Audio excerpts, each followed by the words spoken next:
Hey everybody, it's Brother Kenneth here, and it's the Art of the Deals yet again. House blessings is the topic right here, and we're going to go over that right now, as they say. Okay, so the first things you're going to do is gather your materials, and they all have to be exorcised and blessed, so you'll want to get the priest when he is actually not coming out of Mass. You'll have to arrange it. You'll have to print those prayers up in advance. You can get them off of swordsofstmichael.org. You'll need to have blessed salt. You'll need to get, like, not iodinized canned salt. You'll need to get that sea salt, Himalayan salt, something like that that's natural, not made in a factory. And that'll have to also be exorcised and blessed, not because you're going to use it, because it's going to be used to make the, more or less make, the exorcise holy water. It's going to be used to help exorcise and bless the holy water. You'll need holy oil. That'll have to be virgin, not extra virgin, which has gone on a process further that makes it impure. You want the virgin olive oil. It's 100% virgin olive oil, which basically just means there's no canola oil or vegetable oil of other sorts in there. And that's what you want. You got to get the name brand stuff, or they're going to try to sneak the other ingredients in there. All right, so as for the holy water, you can get the distilled water from Walmart. And that distilled water is going to be the pure water that you're looking for in a gallon. And get it there. Don't get it out of the tap and get lazy or cheap. You want a Benedict crucifix. Benedict crucifix has St. Benedict medal behind the head of Jesus on the cross. You want frankincense and myrrh. I'm teaching you the full way to do it. So if you fall a little short, maybe it'll work. But I would do it the full way if you have a really moderate to severe thing going on. Severe, I don't mean that if it's dangerous, don't do it, because it will pay you back in the worst way possible. You're going to get injured. Going down the steps of the basement, they may shove you down the flight of steps once you start to attack it like this. So that has to be carefully assessed. This is not a video recommending that you do this in certain circumstances. It will be too dangerous. And you really need a person, a team to assess this information, which could be the parish priest, if they have that background and expertise. Okay, so moving on there. So we have all of those ingredients. You don't bring the salt, as I said, except to the priest when you visit them to have them bless all these things. You'll get the prayers off the swordsofstmichael.org, including later prayers that you'll use. But the overall instructions is going to be detailed right here. Don't forget 2 beeswax candles. I want to add to that also. And get some St. Benedict medals. They'll have to also be properly blessed. When I said this about the candles, those are exorcised and blessed as well. So it's a little bit of a process to get yourself built up, but you'll be probably doing it more than once depending on the severity. But you kind of do it and you wait. But you may have to do it again. Some more severe cases do have to have that done again. All right, so one of the things that we're going to do too is that we're going to open a crack at the front or back door on the main floor. And that'll be kind of like not only symbolically showing at the door, but we found that, I don't know if you call it metaphysically or whatever, that it makes a difference. And we had a sign of departure that actually helped to validate that. Whereas we went to the back room, and a door that had the crack in it that was open to the outside world was actually the spot where we heard all of this stuff and this ruckus going on the back porch, the wood porch. It sounded like the wire furniture was just being kicked all over the place, like a couple burglars got caught. And they were just running away like in some comical fashion. And so when I finished that final room and looking out the door, I saw there was nothing out there that had moved 1 inch, and it was not possible for anything to have made that kind of. I went outside and looked. Went outside to check, and but that furniture would have made that sound. We have wire furniture too, so that would have been the sound that you would hear. It's like phantom noises. But a sign of departure is probably, better word for it. That's what it was. Okay, so it does work, so make sure you crack the door open. Sometimes I've stuck a cassette case in there. Demons don't have dimensions to where you got to open it up. Could use a bigger demon, open it up way open or anything like that. It's symbolic in the same way that they come and they knock on the door, get you to open the door when they're actually before they've entered your house. The 3 knocks, that kind of thing. Okay, so you basically want to try to get yourself prayed up before you start it for your own protection and so forth. Pay a little bit of the ransom. Your house is under hostage, and someone's going to have to pay the ransom. And now that you're going to run them out of there, you might want to go to Mass 3 times or do a few rosaries, more than one, something to start paying on the ransom. You catch Guido beating up someone in an alleyway, you think you're going to be able to run him off without a gun, or are you going to be able to pay him a little money, say, hey, leave my friend alone, and he'll pay more back next week? It means that when you're done with this whole thing, you're going to have to continue to pay the ransom, because this happens to people who become spiritually bankrupt, and that these things need to be caught up, atonement for their sins and so forth. And sometimes the only person who can offer this is a third-party person, even if it ends up being the exorcist priest to some degree. And if you don't offer anything, it will be taken from you in the form of a hardship or misfortunes. It does seem like it works that way enough. I've seen it happen hundreds of times that I can honestly say that, even if my metaphor isn't being understood entirely. Okay, as we move to the house, now we have everything set up. You assume that, there's no upper stairs or lower stairs, but you do those first. You do the downstairs first, and you work your way up the stairs. And you put the candles that you light in the room that's in the middle of the house on the main floor. And start there.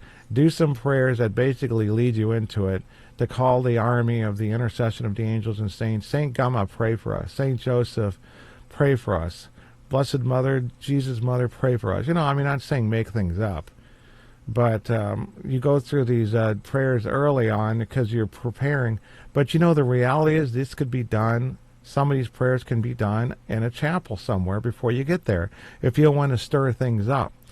So the reality is, until the actual prayers that are directed towards the Spirit start, you can say all the other prayers away from the house. That's not unnecessarily stir things up, because some things are just going to anger it and provoke retaliation rather than to start the wear on them. We know the crucifix actually is painful for them to be around. They can't stand to look at it. That's why in some haunted cases they'll hide it, they'll turn it upside down and mock it, and because it's a matter of them getting a hot foot and trying to be quiet, hide in the corner. It's like eventually they're going to have to jump out and say how. So you should go to the house. The prayer is that you do in the name of Jesus Christ and by his most precious blood. I bind and rebuke all you evil and unclean spirits, and I cast you away in the name of Jesus and bind you by his precious blood at the foot of his cross, where it can dispose of you according to his most holy will. Okay, you do that in each corner. Bless, sprinkle each corner of the room. And then when you get to the doorway, you get the holy water. You get the holy oil, and have an assistant carry these things with you. And you go, precious blood of Jesus, save us. Immaculate Heart of Mary, pray for us. Sacred Heart of Jesus, have mercy on us. You're doing 3 crosses with that holy oil right over the doorway. That'll linger. The other water will basically dissipate. You also have the frankincense and myrrh, and you do the 4 corners with that too. If you have a frankincense and myrrh stick, do a sign of the cross in each corner of the room. And a little bit of smoke is coming off there, not as much. If you have the other method, you can just kind of swing it around to the corners of the room, like they do at Easter over the altar and that sort of thing. That stuff is very powerful for doing this. Something about the smoke seems to get everywhere. And when you have that, you want to do closets and under sinks and stuff too while you're at it. But you don't have to do holy water and anything but walk-in closets and things that are bigger than these broom closets and that sort of thing. But we take closets as to be a room. So you want to do closets too. You do rooms in the closets obviously before the hallway, because you have to think of it like you're running a squirrel out of the house systematically, and you're not going to want to do the hallway and then go in the room, because you might have ran in the room and cornered it. You want to corner it in front of the door where the crack is. You want to run it through there. So you have to think like that, like you're running a squirrel out of the house. Okay, so on the frankincense and myrrh, a quick tip is try to get it from a Catholic supply center. If you buy it on Amazon and it's from some shop that also sells New Age and voodoo stuff, you might get something of a person, and they're doing this stuff too, that they hate Catholics, some of them, and they'll purposely put impurities and disgusting things in the ingredients of the frankincense and myrrh. Don't trust it. That's why you might get the frankincense and myrrh sticks, just like all these other incense versions, and it's going to be tainted, or it's not going to be the proper mix, or it's going to be impure. Either it won't work or something worse to some degree, which is more rare. It won't be effective, obviously, if it's very impure. Okay, so as you go about the whole house, you're going to just keep systematically going through the entire house and work towards the back door or the front door, or whatever the crack is. And so when you finally get to that part of the house, you're going to want to put a St. Benedict medal and go hammer it on the outside with the cross pointing out with a little tack hammer right above the doorway, And then after the house, basically the house is done by then, you want to go to the back door and over the garage and do the same thing. Now, if you want to go a little further, you can go and look it up online to do the Three Kings prayer, which you can put on tape, or if you have a blessed chalk from the feast day of the Epiphany. So we just write it on there in a magic marker and a piece of tape, and then say the prayer. We put it up and put it over the doorways and so forth. They'll cover for this year and the next. And the other thing you can do is you can do the Four Corners blessing, which involves St. Benedict medals. So make sure you have extra St. Benedict medals, 4 extra in addition to 1 for each exit entrance doorway. If you have a window that someone in the house saw a spirit looking at them through at some point, waking up in the middle of the night, put a St. Benedict medal over that window too, but tape it over the glass with the cross side out after you've done that house. That's a little extra piece of information there. Okay, so one other thing too is about when you go out and do the property, go out and do the 4 corners of your property in the same exact way I just told you, except you're not going to be able to necessarily anoint, above a doorway. There is no doorway, a fence post maybe at the most. In one case that we had a possession case, for example, and there was more than one, I'm sure, this is a case where you go out and if you know that you're going to end up dealing with an exorcism at some point, you don't have the person home for initial interviews. And then you cleanse the whole place top to bottom. And this best before the exorcism will take place. The priest is coming out later. The whole place is done.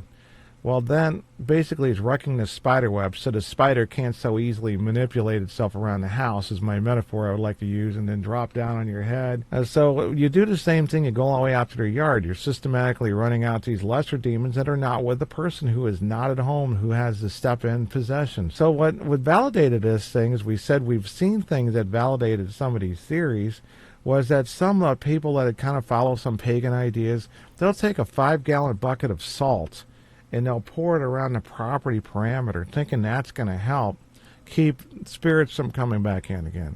And it doesn't. What happened was that night she went out and she went all the way to the edge of the property to talk to the spirit. And this is something she used to do inside the house and on the porch, right there. Now she had to go all the way to the edge of the property. No reason given by us for them until we heard this. In other words, there was no preconceived notion that we've been there and cleansed it. She didn't know. She didn't know that we went already to 4 corners of the property and did the blessing on it. It's not a blessing. That's a term the mainstream uses. We mean cleansing. It just means, deliverance of that sort when they use some of these words. So, again, don't get caught up in the words. Okay, so that's a validation right there, and in some other cases as well, you'll hear similar stories, such as they stood on the edge of their property and talked at it across the street in the woods. That's the edge of their property, and they didn't do that obviously before. So that was the second time that kind of thing happened that I know of, where we actually got that, again, validation. Okay, so those are the things that pretty much, get to it and get it done, and you might have to repeat this more than once, and you really got to get your spiritual life together, because you've gotten to the point where you're chronic spiritually with this illness that you have to go and fill that prescription to get this done. If you don't do anything afterwards, it'll come back, and it'll come back worse. 7 times 7, just like the Bible says. At this one case, the guy who got possessed basically started doing exactly what got him there to begin with, and then it came back 7 times worse. And that will happen. That is just a perfect guideline, although some of the Bible stuff is rather vague. If you're a guy following the Bible trying to do deliverance, you think that you'll just say, in the name of Jesus Christ, tell me your name, and then they'll pop out and give it to you. Now, that doesn't even happen sometimes. It doesn't work that way.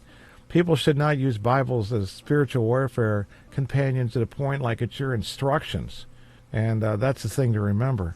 But it's time to change the spiritual life. If you got to the point where you got to cleanse your own house, you should really consider that you got to fill it in that diet with a lot more of spiritual practices.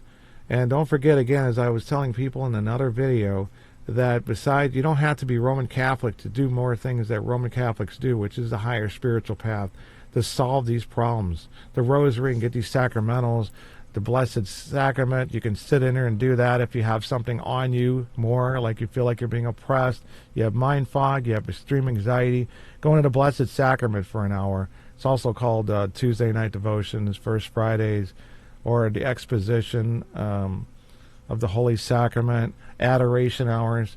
Call your local diocese or church to find out where they may have that.